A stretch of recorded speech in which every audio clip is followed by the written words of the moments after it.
for it, JoLeah. Hello! We are back in our... Where'd we this go? is actually my dad's tiny office instead of my house today.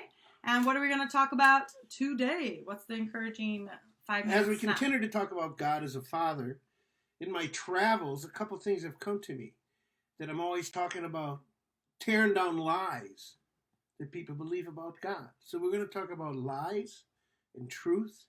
We're going to talk about pain and how we live in it, and we don't need to live in it. Last couple times I've been talking about from the book I read a long time ago, Fatherless Generation, and it talks about we live with a father hunger, something deep inside that we want to know God.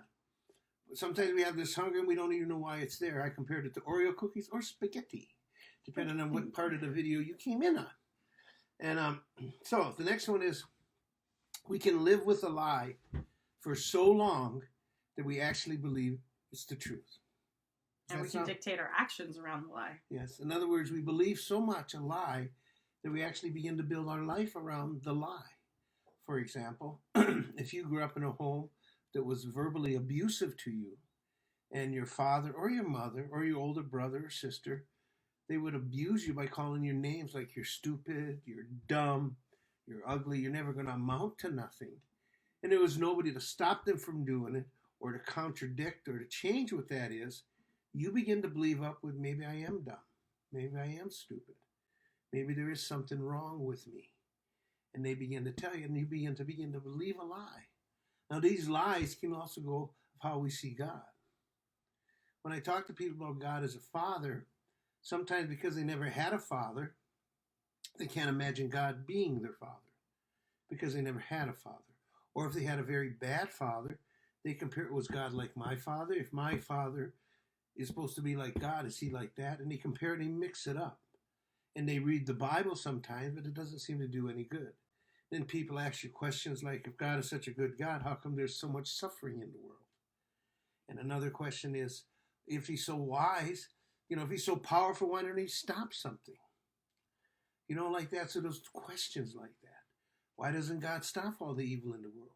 The answer would be, if he had to stop all the evil in the world, he'd have to go all the way back to the Garden of Eden and stop it there. Because that's where it began. God has gave us free choice. We decide what we want to do. We are not being controlled by God. You don't have to follow God. You don't have to call him God. You don't have to call him a father. You don't have to do anything. So don't go blaming everybody else and blaming God because your decisions mess up your life. I just know a friend who is going to jail. And it's everybody else's fault. If it's everybody else's fault, how come he going to jail? Sure, there's somebody false conviction, but part of it is the fact we don't want to take responsibility for what we do. So we believe lies about ourselves. We believe lies about God. And we begin to build our life upon these lies. So many people believe it. So when you say, sometimes they believe a lie that I've done so many bad things, God won't accept me. My sins are so bad, God can't forgive me my sins. So you're telling me what you've done is so bad that the cross of Jesus Christ can't wash it away. Your sin is just like the worst of the worst, and which isn't true. When you have when Jesus Christ is sinless, he died on the cross, the Son of God, his blood that he shed can wash away our sins and change us from the inside out. But we choose to believe lies about who God is, lies about ourselves. You're dumb, you're stupid. Where do we get these lies? TV gives it to us. They say if you have money, you're important. If you have a good shape, you're important. If you look a certain way, you're important. This has nothing to do with that. It has to do with the fact we're made in the image of God and everybody has value. All of us have equal value.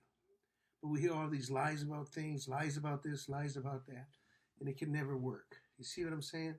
We have to tear down the lies and build it. It's amazing to me that when you read in the Bible, if you read the Bible, for God so loved the world that he gave his only begotten Son. For him to give his only begotten Son, for us to wash away our sins and come to heaven, that alone says we're pretty valuable people. He didn't do that for the angels. He didn't do that for the animals.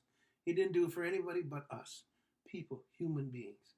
And because of that, we have value because we're made in the image of God, the image and likeness of God. That's who we are. That's our value. For somebody to attack who you are and your value is wrong. Doesn't matter what they think about me, it matters what God thinks about me.